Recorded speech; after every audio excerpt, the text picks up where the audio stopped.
Dr. Irfan Abbas. Welcome to Dental Surgery Channel. How are you? I'm good. I'm good. Thank you for the invitation, Nicholas. I really enjoy your dental surgery channel. So it's a big honor for me to give a lecture on this beautiful medium of yours. I want to publicly thank you for accepting the invitation.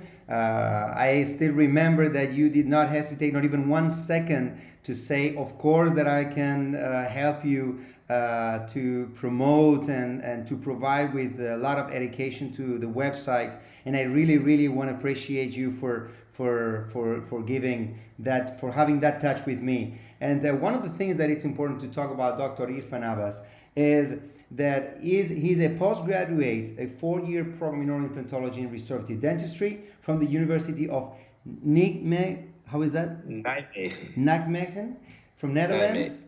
And besides his private practice near Amsterdam, he's also an author and editor for a Dutch dental magazine with with 9 articles.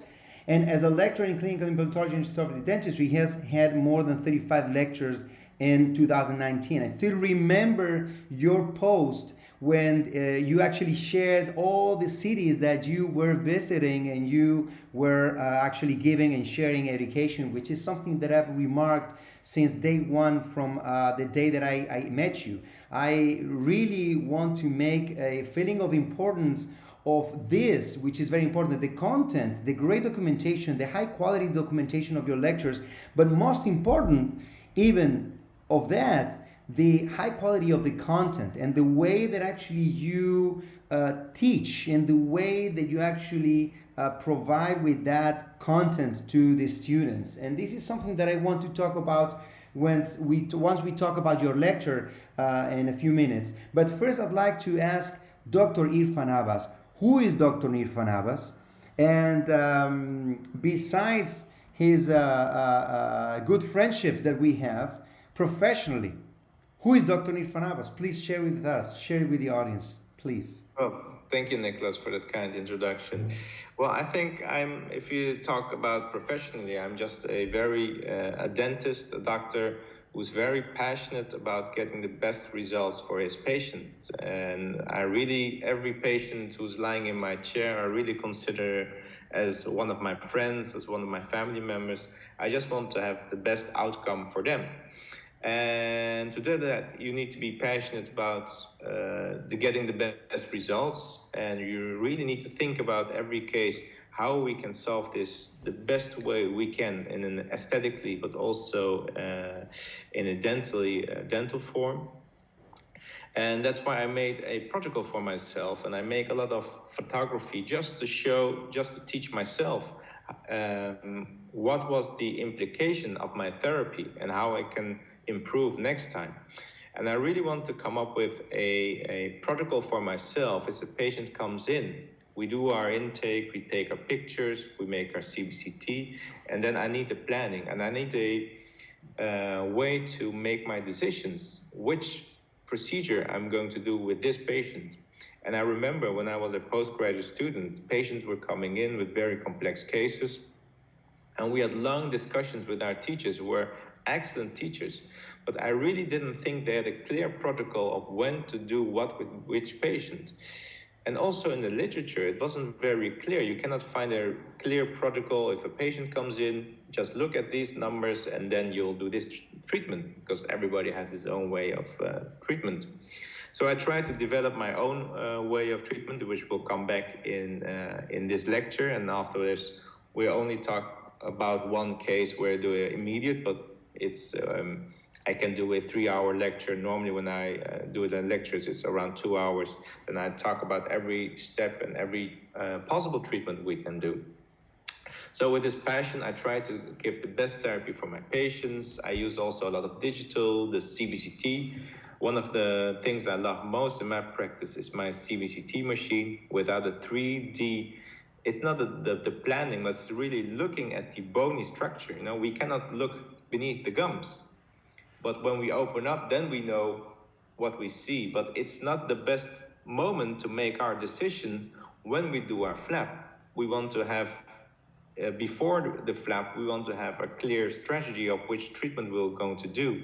And with our CBCT, we can look beneath the gums and we can do a adequate planning on beforehand. So just to summarize, I think I'm a very just passionate guy who really loves dentistry. I do a lot of photography. When I'm working in the clinic, it's always very stressful. We're busy, we're treating patients. But in the evening or in the weekends when I'm doing my lectures and when I'm looking at my photography, it's a very relaxing moment for me. I just can make my lectures, look at the pictures, see where I can improve, see what I've done wrong and what I can improve the next time. And one of the things that I've seen is that you're not only good at education when you share with the world, giving lectures all over the world, but also you're hosting an academy, right? It's called, I think it's called the Abbas Academy, right? Can you speak a little bit about your courses? Well, while I was doing all these lectures all over the world, people were starting to ask me, can I come and learn implant surgery with you? And I've done, of course, some courses as well, hands-on courses in the Netherlands. And so I teamed up with some industrial partners, which are very important to me. And we came together and they said, well, okay, we can support you if you can make a full learning program. So that just not one day and we'll talk about this or that, but just make a full program. And we came up with 8 full days, starting with prosthetics, the indication of implants, the medical part of our patient, which we should consider. And then I was thinking, well, I cannot just start with implant surgery because implant surgery is surgery. But if you don't know how to do surgery, you cannot go to implant surgery. So a full day we just spent on doing flaps, anatomy, how to make anesthesia, how to cut, how to suture, which surgical technique we have, how to use the piezo on bone surgery, how to do clinical crown lengthenings, etc. So these people really start to learn in one day the surgical part. And then we went to basic surgery, basic implant surgery, how to place one implant. We went then to edentulous surgery, how to make the bigger flaps, placing 2, 3 implants in the edentulous case. And then moving on to the aesthetic zone, multiple implants. So it was a very fun year for me because I had 8 students who were doing the course, 8 full days. So we had a lot of fun together. But the most rewarding part was they were really learning the implant surgery because at the 4th day, I just showed them do this technique and everybody was doing themselves. Nobody was asking me, how should I start, Mr. Abbas? No, they just went on with it and it was fantastic to see. I'm also following up on my students. Many of them are doing surgery. One person is doing surgery at my own clinic. He came into my office and I want to work here. I said, sure. So, and now already he did more than 40 surgeries since January this year. So he's improving a lot. Amazing. Yeah. So That's it's really very fun to do. And it was actually the next step. You know, you cannot just keep on doing what you're doing. We need to improve and go further every time. So it was the next step. And I was very happy I could provide this course.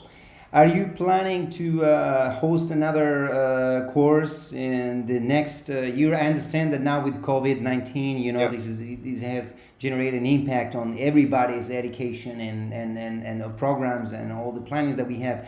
But are you planning to host another course?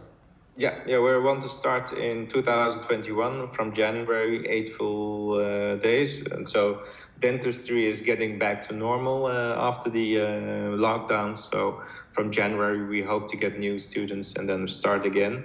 And we're also planning with the previous students a live surgery course in Mexico. So we need to see how that COVID-19 develops, and hopefully we can go to Mexico to attend the live surgery course there. Beautiful. Can they access to through any website, or do they follow you directly and then they contact you, or? Yeah, that's a very good question. They can follow me through Facebook and send me a message. At this time, all the content we gave was in English, but the language we used during the course was in Dutch. But if you get more than if you get more students who are English speaking, of course, we can easily switch to English. Excellent.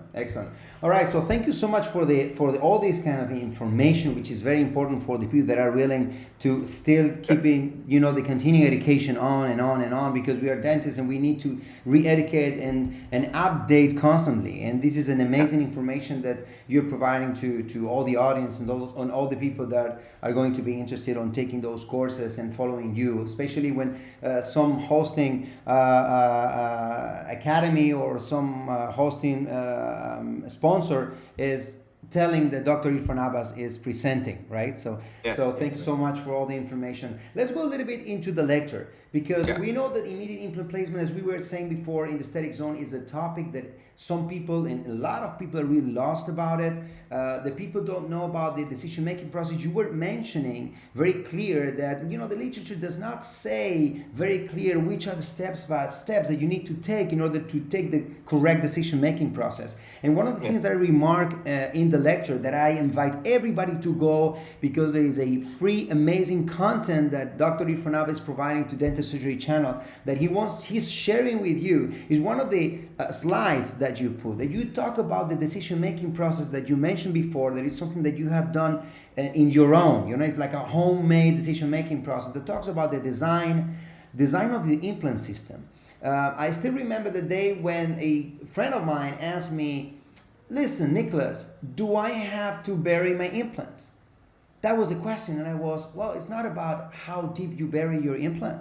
It's about the implant system. It's about the connection. It's about the abutments. It's about all the full philosophy of having an implant system that is submerged implant system, it's a bone level implant system, or the design, the micro design of the implant. And you're mentioning these kind of things, clearing out that it's not about how deep you place your implant or how big threads your implant is designed with, or it's about the multifactorial effect of all the components, which actually you talk about design, implant system, planning, location, timing, surgery, temporary, and prosthetics.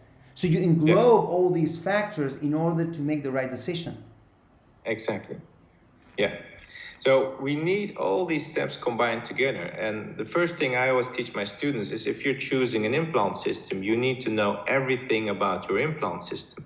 In the past we had, I know a lot of colleagues who said, well, which system? I have 10 systems in my office. I choose that day Astra, I choose that day a Straumann, and the third day we go for Noble Biocare, etc. So it's a very strange way for me, because I only use one system, which I know it can do anything. Every case I can use one system. But I know also everything about my system, and I have so much experience with this system that I know exactly how I should drill to get enough stability, how I should drill wider if I have very hard bone to get less stability, just not to over torque my implant. But the drilling part is an easy technique you can master very quickly. But then you need to know where we should place it, how deep should we place it, should we place more to the labial side, more to the palatal side, etc. In which direction, more to the mesial, to the distal, how we should tilt it. So actually, there are 5 dimensions we can use, we should think about. And these 5 dimensions are from our good friend, Dr. Sam Omar. But once he saw that, I thought by myself, wow, I was doing the same thing, but when he said 5D, of course it's 5D. So 5D is basically, we have 3 dimensions, of course. The implant goes to the labial, to the palatal, to the mesial, to the distal, and of course, the depth, deeper and lower. But we also need to think about the anatomical structures. The length of the implant, I usually choose according, if we're doing the aesthetic zone in the maxilla, is up to the nose. The longer implant I can get in immediate cases, the better, because then I know I can get my initial stability. So we need also to look at the anatomical structures. And of course, the bone density. Because sometimes we've got a lot of bone, but we don't look at the hardness of this bone. If this bone is very soft and you're ready to do it immediate and you're ready to do immediate loading, but the bone is so soft, your implant is still, you can, when you put on your temporary abutment, your implant's still moving. You cannot load it. But these are things we can plan on beforehand. And also one last thing is very important is sometimes we just look at the bone and we think, well, that's enough bone. But if you place your implant in the middle of that bone, it's not in the direction of the opposing tooth. They don't make the correct contact anymore. So also look at the opposing tooth. And those are the 5 dimensions I use every day to get a very specific, in a specific way to get predictable results. And I understand, like is like the Americans say, the big picture, right? We need to look at the big picture, not just the things that are just giving more more attention. We usually not the things that actually brag the most, right? But the big picture. And another thing that I've seen very interesting in your lecture is the way that you optimize your surgical guide, prosthetic guide, and also temporary. So you make out of a kind of like a temporary Maryland that you set during the surgery as a guided surgery, which is very interesting. When I saw it, I said, what the hell? This makes all the sense in the world. So you're optimizing, you're reducing costs, which is something very important as well for the dentist. Everything is very expensive. And if you can go and use your surgical guide according to your CBCT and use it as a prosthetic guide and also as a temporary crown, how do you, that was a great idea. We evolved from that. The case we were looking at is a case which I did some years ago. So we also have some years of follow-up of that case, and we can see the aesthetic is very stable in the course of the years. But the thought is always the same. If we have a tooth on beforehand, which is made in the ideal situation, we can use it as a reference. It's not a guide, so I'm not drilling through that tooth, but after every drill, I can put back the drill in the osteotomy side, place back the temporary tooth and see what's my direction, and I can, of course, redirect my direction if necessary. And once the implant is in, and it has a good initial stability, and it has a good implant stability quotient, the ISQ is for me also very important. This is high enough, then I can make a temporary tooth. But we need something temporary. I think if we use like a putty and we're putting some temporary resin inside, that's not an aesthetic tooth anymore. But if we can make something on beforehand and we connect that to the temporary abutment, we've got a very nice result. Over the years, I've evolved more and more, but this is a technique if you don't want to have a very expensive before treatment, then this is very easy to use. Nowadays, I went very digital, so I have a scanner. I scan the situation on beforehand, and my dental technician prints a temporary tooth, which I can connect to a temporary abutment. And the best thing, of course, if you do with guided surgery, if you have the room to do guided surgery, nowadays I can have the tooth on beforehand ready and place a tooth. But the downfall of guided surgery is if your implant is not exactly in the same position as we have planned, then your temporary tooth is off, it's too far to labial, you have a diastema, it's not nice. And with this two-stage technique, when you connect your temporary abutment to your temporary tooth, it doesn't matter because you can correct anything afterwards. And how about filling the gap? Like the question, people still are asking me, Nicholas, do you fill the gap? And I always think, I don't know which is going to be your answer, but I always think I would never leave the gap without filling it because I'm worried about the potential collapse, even though if there is not, enough jumping distance. But what do you do? Do you fill the gap? Do you fill the gap with bone graft? Nicholas, we're dentists, so if we see a cavity, we just fill it up, right? You fill it. You don't want to leave any virtual space that it could be conquered with anything, soft tissue, bacteria, whatever. Exactly. Right. So I just fit it up. I know there's the blood clot in there, and I always get perfect results.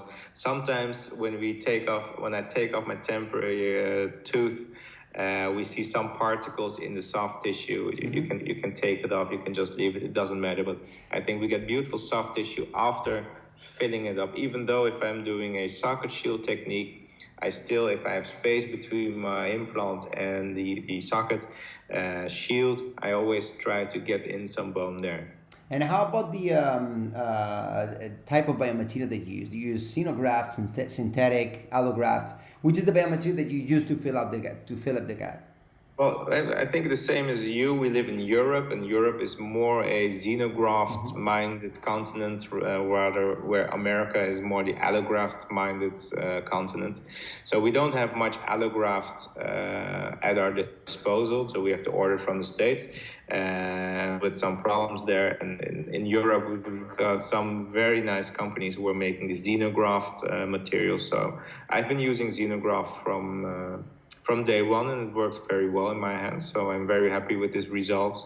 And I've used the gastric products. Now at this time, I'm using more the products from Osteobiol, which are very nice. And yeah, I'm happy with the results. So that's most important. And it's stable over time. Interesting, interesting.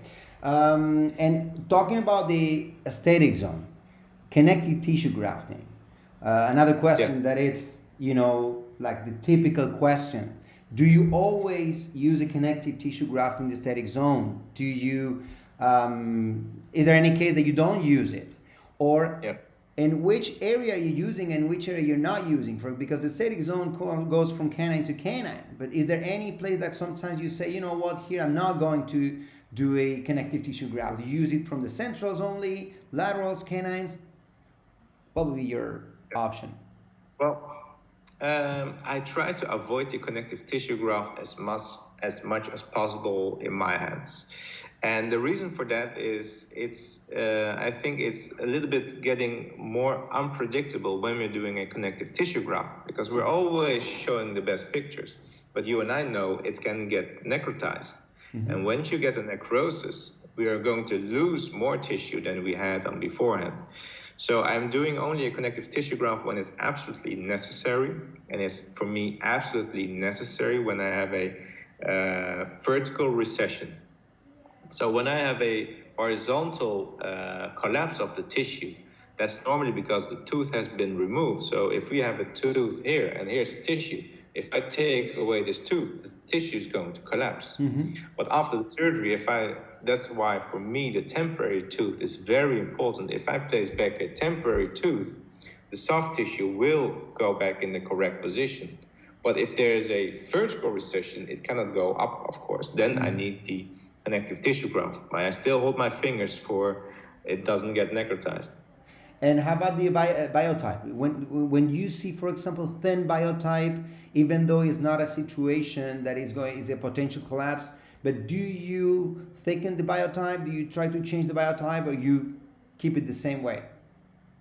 Well, for me, the most important issues in implant placement is having enough thickness of the soft tissue in between the implants. So we know this thickness of the tissue is very important. So if your implant is too far to the labial side, this tissue will be thin and it can recede.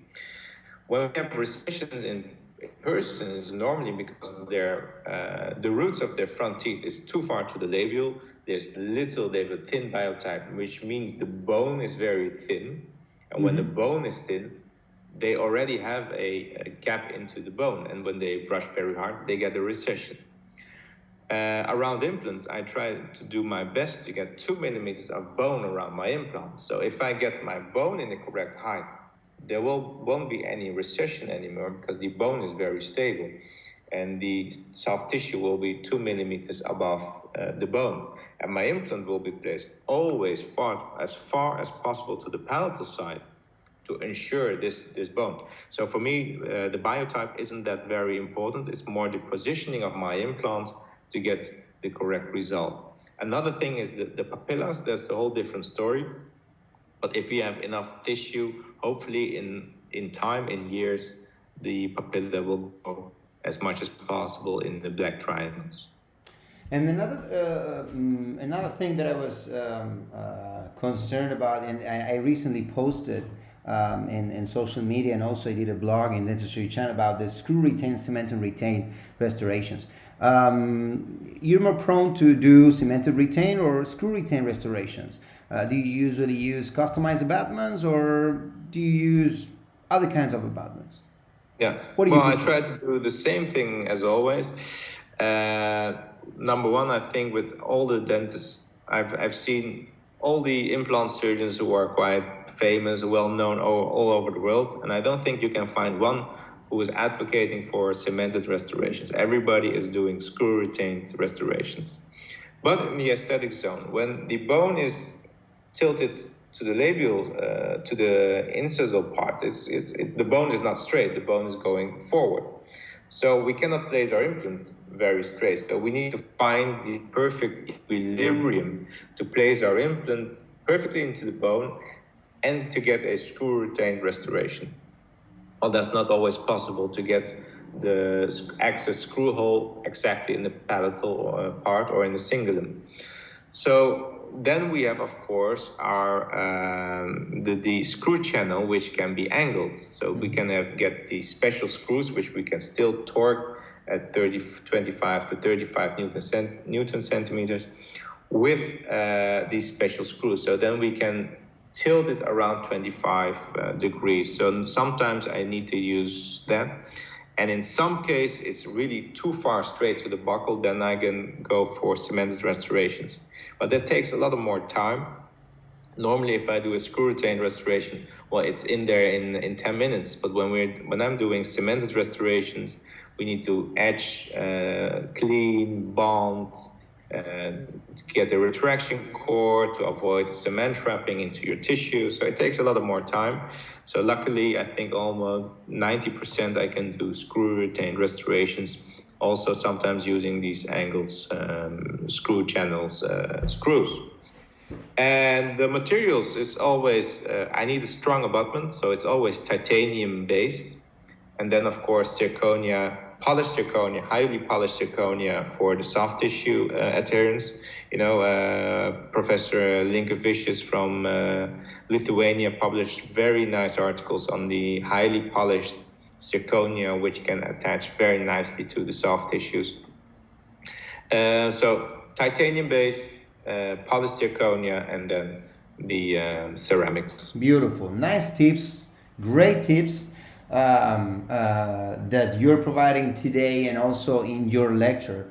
And you're using, as I see, I've seen some blue disinfectant as well. Is there something that you, Yep. is like this soccer player that actually touches or the ground with the right foot before entering, in order to avoid injuries? Or it's something that you actually rely on? Because I've seen many doctors using this blue disinfectant. I don't know if there is like science behind that, or does it work? Is it something? Is it like using a chlorhexidine gel, or? Well, it's very good, very excellent question. Well, actually, it's not blue, but it's oxygen. So it's a oxygenated product. We try to get some more oxygen into the soft tissue to enhance the healing. So it's just a small part of the whole. You know, it's getting more and more popular because we only have one alternative, and that's chlorhexidine. And now we have an alternative to chlorhexidine. We've got these oxygenated products, and that's why it's becoming very, very popular. But also we have doctors who say, well, this doesn't work, there's no evidence, etc., etc. But the most important thing to understand is just one small part of the whole. You know, you need to do everything correctly, and then the oxygen can add a small part of the healing, which can sometimes be the difference between a failure and a success. Mm-hmm. So in all my cases, I prescribe my oxygenated products, the rinsing materials, etc. Mainly because I don't see a difference, and there's the evidence, and they're coming with more and better evidence because it's a newer company and they're investing more and more into research, because that's a slow process. But the evidence is there. It's not an inferior product compared to chlorhexidine. Mm-hmm. It's not an inferior product. With that in mind, if I prescribe my patients chlorhexidine, 8 of them will get nice healing, 2 of them will get poor healing because of the very aggressiveness of chlorhexidine. And also, all my patients who use these oxygenated products after surgery, and they keep on using it, they don't have the discoloration of their tooth, they don't complain, they don't taste their food anymore, etc., etc. So all these bad side effects of chlorhexidine we don't have in these oxygenated products, and one company is becoming now market leader, and that's the Blue M company. That's why you're calling it the blue product, but actually the mouth rinse is white, but it has around 10 to 20 milligram per liter active oxygen inside. Nice, nice. Great information. I always think that sometimes the excessive use of chlorhexidine might impair the healing because the chlorhexidine is so antiseptic that it works against bacteria, but sometimes it can interact as well, jeopardizing or like impairing the healing of the soft tissues. The soft tissues, it's okay. The bacteria are away, but I'm not healing properly. I usually use a hyaluronic acid in gel as well. That comes like it's called Odent. It's a company called Odent. Yeah. And it works. It works, but I'm gonna try definitely the blue the oxygenated product that you're talking about. And the last question that I want to give you, because I know that you're a busy man, and I know that you have a lot of your schedules really squeezed, and you did a great effort to be available today for Dental Surgery Channel. I really appreciate your presence here. And the last question would be, highly skilled surgeon like you, are you recently, because I've been 16 years doing surgeries, are you taking like more challenging cases, or are you risking a little bit more today than before, or are you trying to stay in the safe zone? Like, for instance, the other day I was doing the iGen with the titanium screwed at the same day of the regeneration in a severe 3 defect. And I was, okay, let's try. Like, I've been, doing a lot of surgeries in the few years, in these years. Are you also like taking more risks? Not doing more surgeries, but taking more risks. Like, okay, I'm going to challenge myself and I'm going to do this. Or you're keeping yourself away from doing those, big steps. Do you consider that it's going to be like 2 steps forward and 3 steps backward? Yeah, no, I think that's a very excellent question, Nicholas. I've known you from for a certain years already, and I see these beautiful, beautiful cases coming from you. You're an excellent surgeon, and I always do my best also with my patient. Once a patient comes into my office, I try to give them the best treatment I can, and just without sounding, it will sound, of course, a bit arrogant, but that's not my point. But I always have in my head, if I'm not doing the surgery, who will? And will they get a surgeon who will try at their best, as you and I always do with our patients? So if a case comes in, I always take it, and if it's implant surgery, I always do it. But if it's risky, I'm not sure if it's risky. You and I have practiced so many techniques, and we know what works, what doesn't work. So I don't try to do many risks, which I really, when the patient goes home, I look at my students and say, let's hope this will go right. Exactly. When I'm done with the surgery, I know this will work. And if it doesn't work, it's not because of my surgery, but it most probably is impaired healing of the patient because some kind of necrosis we did not expect, or we didn't look at other factors which also could be playing along with these cases. So I try to minimize the risk by being the best surgeon I can be and having the best techniques to offer my patient.